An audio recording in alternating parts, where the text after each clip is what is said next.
चलिए एक पिता और बेटे की एक बहुत मशहूर कहानी सुनते हैं। इसमें एक बहुत जरूरी सबक छिपा है। बेटा काफी आलसी था और बस यूं ही दिन बर्बाद करता था। उसे एहसास ही नहीं था कि वो क्या गंवा रहा है। तो एक दिन पिता ने बेटे को एक सबक सिखाने का सोचा। उन्होंने उसे एक घड़ी दी और एक काम सौंपा। उसका काम था इस साधारण सी घड़ी की असली कीमत पता लगाना। तो बेटा बाजार गया और पूछना शुरू किया। उसे पहली कीमत मिली 500 रुपए। लेकिन फिर किसी और ने कहा, मैं इसके 1000 रुपए दूंगा। फिर एक तीसरे आदमी ने 800 रुपए की कीमत बताई। बेटा अब और भी उलझन में पड़ गया। वो घर वापस आया और पिता से बोला, सब लोग इसकी अलग अलग कीमत बता रहे हैं। लेकिन कहानी यहाँ खत्म नहीं होती।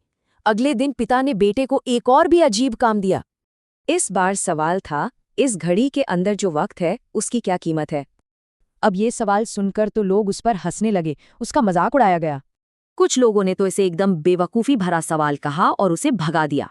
तभी उसकी मुलाकात एक बूढ़े समझदार घड़ीसाज से हुई। उन्होंने लड़के को मुस्कुरा कर देखा।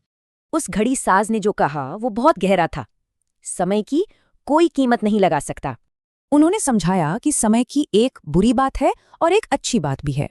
अमीर हो या गरीब, सबके पास दिन में 24 घंटे ही होते हैं। फर्क बस इस्तेमाल का है। ये बात सुनकर लड़के की आंखें खुल गई। उसके अंदर जैसे कुछ बदल सा गया और वो घर की तरफ भागा।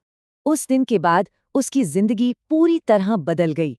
उसने हर एक पल की कीमत को समझा। समय मुफ्त है पर अनमोल है। इसे खरीद नहीं सकते, बस इस्तेमाल कर सकते हैं। तो सवाल ये उठता है, हम सब अपने इस कीमती वक्त का इस्तेमाल कैसे करेंगे?